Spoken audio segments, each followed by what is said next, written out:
दर्शकों ब्रेक तो बाद तुहाडा सब दा भरपूर स्वागत है। व्यूअर्स हुण असीं अपने प्रोग्राम नूं होर अगे वधांदे हां अज दे दूसरे इशू दे नाल। सो असीं हुण गलबात करन जा रहे हां पाणीआं दे मुद्दे ते जो पंजाब दे जो पानी ने उस दे मुद्दे ते कि किस तरह भारतीय सुप्रीम कोर्ट ने सतलुज जमुना लिंक नहर संबंधी जो फैसला है उस नूं अगे पा दिता है और जो ये नहर पंजाब दे पाणीआं लई अग्गों होर लुट लई बनाई जावेगी। सो इस उपर विचार चर्चा होण जा रही है। सो असीं चाहांगे कि तुसीं साडे नाल इसी तरह ही जुड़े रहना।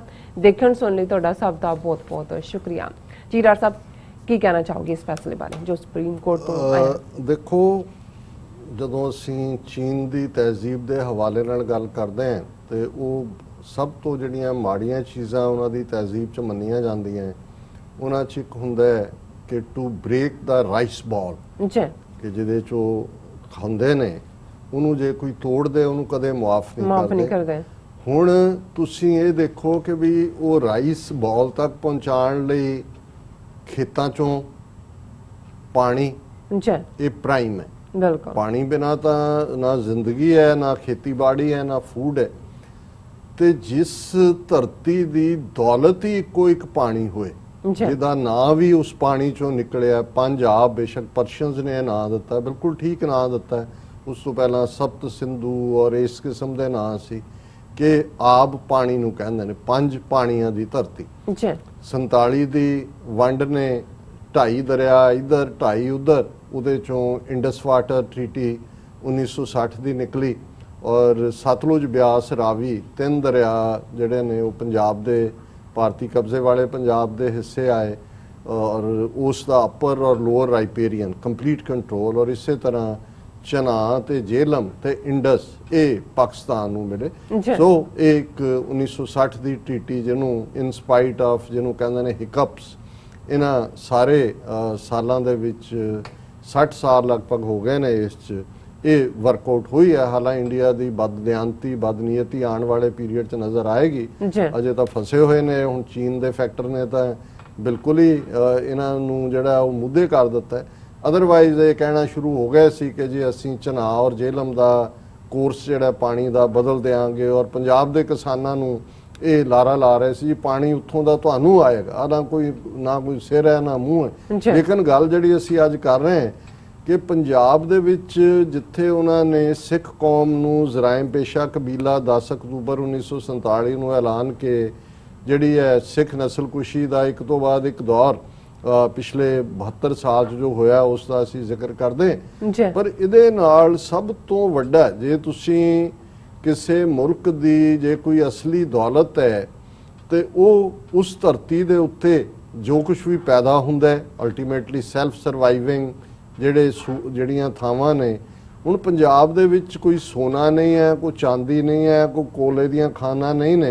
कुदरत ने जे पंजाब नूं पूरी उहदी धरती नूं हर उहदे जर्रे जर्रे नूं पानी दे नाल सिंजिया ते धरती है साडी आप दी धरती है पानी दी धरती इको एक साडी दौलत है। और उस चों फिर जेडे जरखेज धरती चों जेडे ने जरखेज मेहनत करने वाले उस धरती दे पुत्र पुत्रियां जिन्हां ने और जियोग्राफिकली असी फेस टुवर्ड्स उस खिते च होए जिथों हमलावर बार बार आंदे सी रफ टफ उन्हां दी लाइफ स्टाइल भी पर कंप्लीट शेर उत्तां और पानी और वो सारे चों असी जिहड़ा 47 तो बाद दी जे मैं गल करां ते किवें वो भारत जिहड़ा एक बैगिंग बाउल दे नाल कचकौल दे नाल उत्थे हुंदा सी। असी भी बचपन च ग्रो होए वो लाल जे रंग दी कणक हुंदी सी ये की है जी मैक्सीकन कणक है ये किहड़ी जी उत्थों है इत्थों कणक जांदी सी ते उत्थे लोकां दे घरां 'च रोटी पकदी सी और लोक मरदे भी रहे ने भावें उस लैवल दा अकाल नहीं पिया जिवें ब्रिटिश पीरियड सी पर मरदे रहे। पंजाब दी वो सिख कौम 40% जिहड़ी पनाहगीर बन के आई और जमीनां तो उही सी जिस किस्म दीयां पहलां सी पर उन्होंने जिन्नी मेहनत दे नाल पंजाब नूं ग्रीन रेवोल्यूशन जिस दे लई लफज हालांकि इस ते भी एक डिबेट है कि ग्रीन रेवोल्यूशन सी कि साडी तबाही सी लेकिन ये होया कि पंजाब ने भारत नूं फूड मामले दे विच सैल्फ सफिशिएंट कर दिता है। कणक चावल अज भी जिहड़ा सेंट्रल पूल है जिहदे च हुंदा है 60% कणक पंजाब दिंदा है 40% झोना जिहड़ा है चावल ਉਹ ਪੰਜਾਬ ਦੇ ਨੇ। ਬਿਲਕੁਲ। ਪਰ ਜਦੋਂ ਇੱਕ ਦੀ ਬਦਦਿਆਨਤੀ ਉਹਨਾਂ ਨੂੰ ਇਹ ਨਹੀਂ ਸੀ ਕਿ ਵੀ ਸਿੱਖਾਂ ਨੇ ਉਹ ਕਹੀ ਜਾਓ ਜੀ ਇਹ ਵੱਡੇ ਭਰਾ ਨੇ, ਡਿਫੈਂਡਰ ਨੇ, ਸੌਡ ਆਰਮ ਨੇ, ਪਰ ਜਦੋਂ ਤੁਸੀਂ ਮਿੱਥਿਆ ਹੋਇਆ ਤਬਾਹੀ ਦਾ, ਉਹਨਾਂ ਨੇ ਸਾਡੀ ਤਹਿਜ਼ੀਬ ਤਬਾਹ ਕਰਨ ਦੇ ਲਈ ਕਿਵੇਂ ਪੰਜਾਬੀ ਜ਼ਬਾਨ ਨੂੰ ਗਵਾਰਾਂ ਦੀ ਭਾਸ਼ਾ ਕਹਿ ਕੇ ਉਹਦੀ ਰੈਕਗਨੀਸ਼ਨ ਤੱਕ ਕਿੰਨਾ ਵਕਤ ਲਾਇਆ। ਔਰ ਜਦੋਂ ਇਹ ਗੱਲ ਮੰਨਣ ਤੇ ਆਏ ਕਿ ਭਾਈ ਇਹ ਦੇਣਾ ਪਏਗਾ ਸਿੱਖਾਂ ਨੂੰ, ਤੇ ਉਦੋਂ ਉਹਨਾਂ ਨੇ ਰੀਆਰਗੇਨਾਈਜੇਸ਼ਨ ਐਕਟ ਜਿਹੜਾ 1966 ਦੇ ਵਿੱਚ ਲਾਗੂ ਕੀਤਾ, ਉਹਦੇ ਥੱਲੇ ਉਹਨਾਂ ਨੇ ਉਸ ਪੰਜਾਬ ਨੂੰ ਉਹਦੀ ਰਾਜਧਾਨੀ ਖੋਹ ਲਈ ਚੰਡੀਗੜ੍ਹ।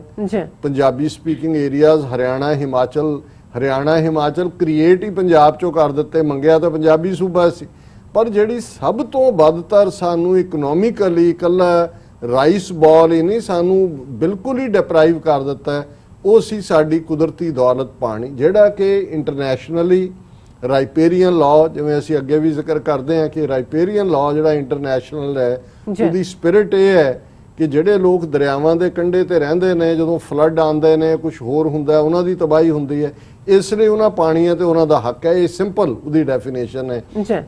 ਇੰਡੀਅਨ ਸੁਪਰੀਮ ਜਿਹੜਾ ਕਨਸਟੀਟਿਊਸ਼ਨ ਹੈ, ਉਸ ਨੇ ਵੀ ਇਸ ਨੂੰ ਮਾਨਤਾ ਦਿੱਤੀ ਹੋਈ ਹੈ ਕਿ ਸੂਬਿਆਂ ਦੇ ਉੱਤੇ ਹੱਕ ਹੈ। ਔਰ ਇਹੀ ਕਾਰਨ ਸੀ ਕਿ ਬਾਕੀ ਸੂਬੇ ਭਾਰਤ 'ਚ ਬਣੇ, ਕਿਸੇ ਦਾ ਪਾਣੀ ਖੋਣ ਦੀ ਤਾਂ ਗੱਲ ਹੀ ਨਹੀਂ ਹੈ। ਉਹ ਤਾਂ ਹੁਣ ਕੁਝ ਦਰਿਆ ਐਸੇ ਨੇ ਜਿਹੜੇ ਅਪਰ ਰਾਈਪੇਰੀਅਨ ਹੋਰ ਹੈ, ਲੋਅਰ ਹੋਰ ਹੈ, ਜਿਵੇਂ ਤਮਿਲਨਾਡੂ ਔਰ ਕਰਨਾਟਕਾ, ਉਹਨਾਂ ਦੇ ਵਿੱਚ ਜਿਹੜੇ ਦਰਿਆ ਨੇ ਉਹਨਾਂ ਦਾ ਰੌਲਾ ਹੋ ਸਕਦਾ।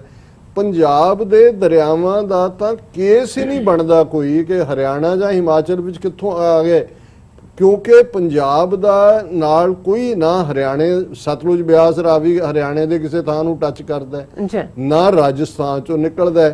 ਉਹ ਉੱਤੋਂ ਨਿਕਲਦੇ ਨੇ, ਜਿਵੇਂ ਸਤਲੁਜ ਚੀਨ ਚੋਂ ਨਿਕਲਦਾ, ਤਿੱਬਤ ਚੋਂ, ਔਰ ਜਾ ਕੇ ਐਂਡ ਹੁੰਦਾ ਫਿਰੋਜ਼ਪੁਰ ਦੇ ਕੋਲੋਂ ਨਿਕਲ ਕੇ ਪੰਚਨਾਦ ਦੇ ਥਾਂ ਤੇ ਬਿਆਸ ਆ ਕੇ ਹਰੀਕੇ ਦੇ ਵਿੱਚ ਸਤਲੁਜ ਮਿਲ ਜਾਂਦਾ। ਰਾਵੀ ਉੱਥੋਂ ਨਿਕਲ ਕੇ ਜੰਮੂ ਵੱਲੋਂ ਕਠੂਏ ਦੇ ਨੇੜੇ ਮਾਧੋਪੁਰ ਤੋਂ ਹੋ ਕੇ ਪੰਜਾਬ ਰਾਹੀਂ ਜਾ ਕੇ ਲਾਹੌਰ ਵੱਲ ਚਲਾ ਜਾਂਦਾ। ਅੱਗੋਂ ਇਹ ਸਾਰੇ ਹੀ ਪੰਜੋ ਦਰਿਆ ਉਹਦੇ ਓਸ਼ਨ ਚ ਐਂਡ ਹੋ ਜਾਂਦੇ ਨੇ ਇੱਕ ਦੂਜੇ ਨਾਲ ਰਲਣ ਤੋਂ ਬਾਅਦ।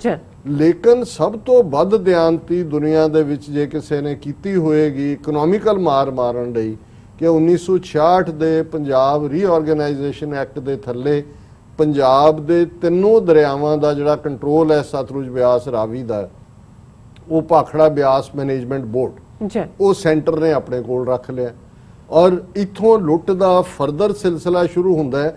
ਹਾਲਾਂਕਿ ਉਸ ਤੋਂ ਪਹਿਲਾਂ ਵੀ 1956-57 ਦੇ ਵਿੱਚ ਇੱਕ ਸੈਕਟਰੀ ਲੈਵਲ ਮੀਟਿੰਗ ਤੋਂ ਬਾਅਦ ਪੰਜਾਬ ਦਾ ਦਰਿਆਈ ਪਾਣੀ ਫ੍ਰੀ ਆਫ ਕਾਸਟ ਰਾਜਸਥਾਨ ਨੂੰ ਦੇਣ ਦਾ ਜਿਹੜਾ ਫੈਸਲਾ, ਉਹ ਜਿਹੜਾ ਪ੍ਰਤਾਪ ਸਿੰਘ ਕੈਰੋਂ ਜਿਹਦੇ ਬੜੇ ਗੁਣ ਗਾਉਂਦੇ ਨੇ ਕਈ ਸਿੱਖ ਵੀ ਜੀ, ਬੜੀ ਤਰੱਕੀ ਕੀਤੀ। ਸਭ ਤੋਂ ਪਹਿਲੀ ਲੁੱਟ ਨਹਿਰੂ ਨੇ ਕੈਰੋਂ ਰਾਹੀਂ ਕਰਵਾਈ, ਜਿਹੜੀ ਪੰਜਾਬ ਦਾ ਪਾਣੀ ਮੁਫਤ, ਔਰ ਹੁਣ ਮੈਂ ਰਫਲੀ ਵਕਤ ਨਹੀਂ ਹੈ ਮੈਂ ਡਿਟੇਲ ਡਿਸਕਸ ਕਰਾਂ, ਜਿਹੜਾ ਕੈਲਕੂਲੇਟ ਕੀਤਾ ਗਿਆ 1960 ਤੱਕ ਪਹੁੰਚਦੇ ਆ ਪੰਜਾਬ ਦੇ 3 ਦਰਿਆਵਾਂ ਦੇ ਵਿੱਚ ਪਾਣੀ, ਉਹ ਸੀ 16.5 ਮਿਲੀਅਨ ਏਕੜ ਫੁੱਟ।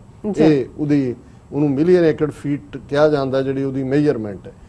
ਹੁਣ ਹਕੀਕਤ ਇਹ ਹੈ ਕਿ 16.5 ਮਿਲੀਅਨ ਏਕੜ ਫੁੱਟ ਪਾਣੀ ਚੋਂ 8.5 ਮਿਲੀਅਨ ਏਕੜ ਫੁੱਟ ਪਾਣੀ ਰਾਜਸਥਾਨ ਨੂੰ ਜਾਂਦਾ ਹੈ free of cost, not A single penny. 3.5 ਜਿਹੜਾ ਮਿਲੀਅਨ ਏਕੜ ਫੁੱਟ ਪਾਣੀ ਹੈ ਉਹ ਹਰਿਆਣੇ ਨੂੰ ਜਾਂਦਾ ਹੈ, ਉਸ ਚੋਂ ਜੰਮੂ ਕਸ਼ਮੀਰ ਨੂੰ ਵੀ ਜਾਂਦਾ ਹੈ, ਉਹਦਾ ਹੱਕ ਵੀ ਬਣ, ਕਿਉਂਕਿ ਰਾਵੀ ਉੱਥੋਂ ਟੱਚ ਕਰਦੀ ਹੈ ਥੋੜਾ ਬਹੁਤ, ਦਿੱਲੀ ਨੂੰ ਫ੍ਰੀ ਆਫ ਕਾਸਟ ਜਾਂਦਾ ਹੈ। ਸੋ ਜਿਹੜਾ ਪੰਜਾਬ ਦੇ ਹਿੱਸੇ ਰਲਾ ਮਿਲਾ ਕੇ 4.5 ਮਿਲੀਅਨ ਏਕੜ ਫੁੱਟ ਪਾਣੀ ਆਇਆ, ਉਹ ਵੀ ਜਿਹੜਾ ਹੁਣ ਮੰਗ ਕੀਤੀ ਜਾਂਦੀ ਹੈ ਕਿ ਜਦੋਂ ਈਵਨ ਕੈਲਕੂਲੇਸ਼ਨ ਵੀ ਹੋਈ ਸੀ, ਹੁਣ ਤਾਂ ਪਾਣੀ ਬਹੁਤ ਘਟ ਗਿਆ ਦਰਿਆਈ ਪਾਣੀਆਂ 'ਚ, ਔਰ ਤੁਸੀਂ ਫਰਦਰ ਲੁੱਟ ਕਰ ਰਹੇ ਹੋ।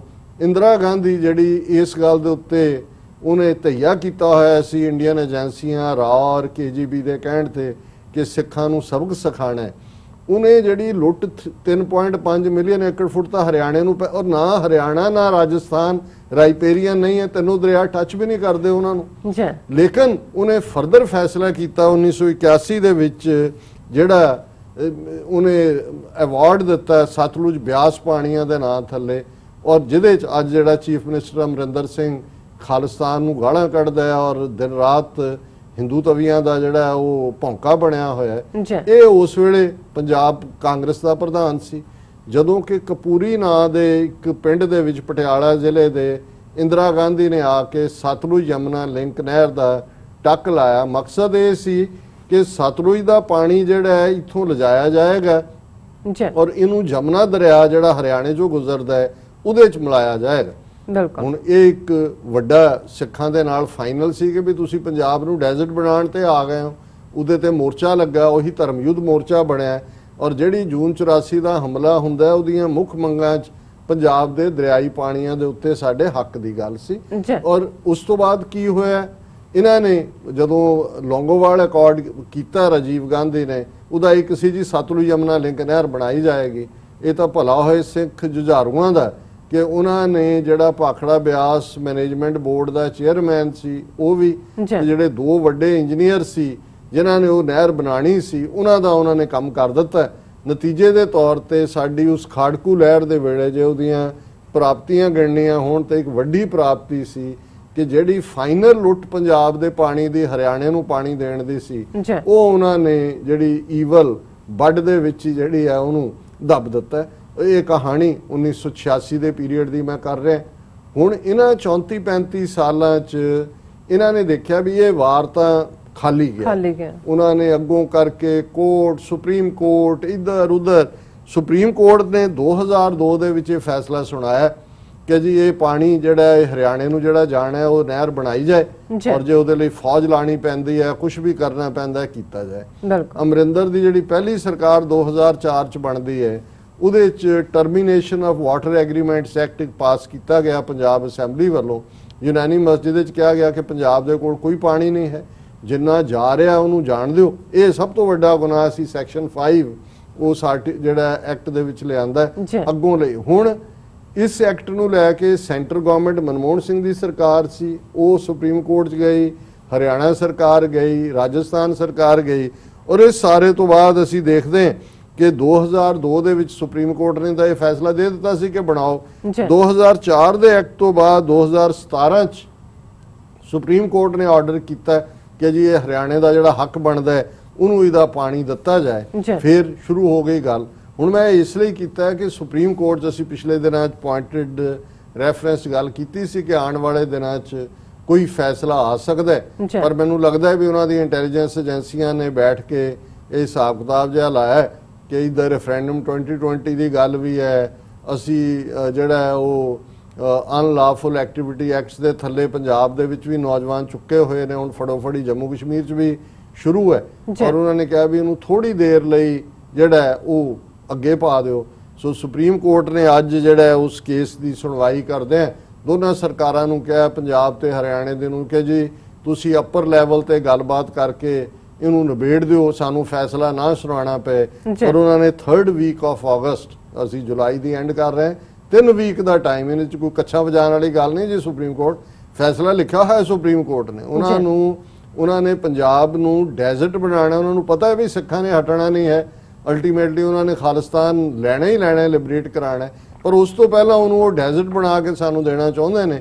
ਪਰ 3 ਹਫ਼ਤੇ ਦਾ ਪੀਰੀਅਡ ਸੁਪਰੀਮ ਕੋਰਟ ਨੇ ਅੱਜ ਇਹ ਕਿਹਾ ਜੀ ਤੁਸੀਂ ਦੋਨੋਂ ਸਟੇਟਾਂ ਡਿਸਾਈਡ ਕਰ ਲਓ ਔਰ ਉਹਦੇ ਤੇ ਹੁਣ ਇਹੀ ਬਲਰਾਮ ਜਾਖੜ ਦੂਜੇ ਤੀਜੇ ਜਿਸ ਹੈ ਹੀ ਨਹੀਂ ਸਾਡੇ ਕੋਲ ਪਾਣੀ। ਹੁਣ ਦੇਖਣਾ ਇਹ ਹੋਏਗਾ ਕਿ ਅਲਟੀਮੇਟਲੀ ਇਹ ਟੁੱਚਾ ਜਿਹੜਾ ਇਹਨਾਂ ਦਾ ਹਿੰਦੂਤਵੀ ਏਜੰਸੀਆਂ ਦਾ ਕੈਪਟਨ ਅਮਰਿੰਦਰ, ਜਿਹਨੂੰ ਦੁਬਾਰਾ ਹੀ ਪਾਵਰ 'ਚ ਆਉਣ ਦਾ ਮੌਕਾ 2004 ਦਾ ਜਿਹੜਾ termination of water agreements act ਸੀ, ਉਹਨੇ ਇਹਦਾ ਪੋਜ਼ਿਟਿਵ ਇਮੇਜ ਬਣਾਇਆ ਸੀ ਪੰਜਾਬ ਦੇ ਕਿਸਾਨਾਂ 'ਚ ਕਿ ਭਾਈ ਘੱਟੋ ਘੱਟ ਉਹਨੇ ਗਟਸ ਦਿਖਾਏ ਨੇ। ਔਰ ਕਾਂਗਰਸ ਦੇ ਆਪਣੀ ਪਾਰਟੀ ਦੀ ਸਰਕਾਰ ਹੁੰਦਿਆਂ ਵੀ ਜਿਹੜਾ ਇੰਦਰਾ ਗਾਂਧੀ ਨੇ 1981 'ਚ ਅਵਾਰਡ ਦੇ ਕੇ ਇਹ ਕੈਨਾਲ ਬਣਾਉਣ ਦਾ ਫੈਸਲਾ ਕੀਤਾ ਸੀ ਔਰ ਜਿਹਦੇ ਅਮਰਿੰਦਰ ਖੁਦ ਉਹ ਟੱਕ ਲਵਾਉਣ ਵਾਲਿਆਂ 'ਚ ਉਹਦਾ ਮੈਂ ਐਡਵਰਟਾਈਜ਼ਮੈਂਟ ਰਿਵਿਊ 'ਚ ਦੇਖੀ ਹੋਈ ਹੈ, ਵੈਲਕਮ ਕਰ ਰਿਹਾ ਇੰਦਰਾ ਗਾਂਧੀ ਨੂੰ ਵੀ ਘੱਟੋ ਘੱਟ ਉਹਨੇ ਸਟੈਂਡ ਲਿਆ 2004। ਹੁਣ ਹੋਏਗਾ ਤਾਂ ਇਹੀ, ਸਾਨੂੰ ਆਪਣੀ 1-1 ਇੰਚ ਜ਼ਮੀਨ ਲਈ ਵੀ ਲੜਨਾ ਪਏਗਾ, 1-1 ਡ੍ਰੌਪ ਆਫ ਵਾਟਰ ਲਈ ਵੀ ਲੜਨਾ ਪਏਗਾ। ਪਰ ਹਾਲ ਦੀ ਘੜੀ 3 ਹਫ਼ਤੇ ਲਈ ਉਹਨਾਂ ਨੇ ਕਿਹਾ ਕਿ ਜਿਹੜਾ ਅਸੀਂ ਉਹ ਨਿਊਜ਼ ਹੈਂਗ ਕਰਨ ਦੇ ਲਈ ਹੈ ਉਹ ਤੁਹਾਡਾ ਸਿਰ ਜਿਹੜਾ ਉਹਦੇ 'ਚੋਂ 3 ਹਫ਼ਤੇ ਲਈ ਪਾਸੇ ਰੱਖਦੇ ਆ। 3 ਹਫ਼ਤੇ 'ਚ ਤੁਸੀਂ ਆਪ ਹੀ ਡਿਸਾਈਡ ਕਰ ਲਓ ਕਿ ਬਈ ਤੁਸੀਂ ਆਪ ਫਾਇਲ ਲੱਗਣਾ ਹੈ ਕਿ ਅਸੀਂ ਤੁਹਾਨੂੰ ਫੜ ਕੇ ਲਾਈਏ। ਇਹ ਸੁਪਰੀਮ ਕੋਰਟ ਦਾ ਦੋਨਾਂ ਸਟੇਟਾਂ ਦੇ ਮੁਖੀਆਂ ਨੂੰ ਗੱਲ ਕਰਨ ਲਈ ਕਹਿਣਾ ਇਸ ਦਾ ਸਿੱਧਾ ਸਾਦਾ ਮਤਲਬ ਜੀ ਡਾਕਟਰ ਸਾਹਿਬ ਬਿਲਕੁਲ ਠੀਕ ਤੁਸੀਂ ਫਰਮਾਇਆ। ਸੋ ਇੱਥੇ ਲੈਂਦੇ ਹਾਂ ਬ੍ਰੇਕ। ਵਿਊਅਰਸ ਤੁਸੀਂ ਨਾਲ ਇਸੇ ਤਰ੍ਹਾਂ ਹੀ ਜੁੜੇ ਰਹਿਣਾ। ਮਿਲਦੇ ਹਾਂ ਛੋਟੇ ਜਿਹੇ ਬ੍ਰੇਕ ਤੋਂ ਬਾਅਦ।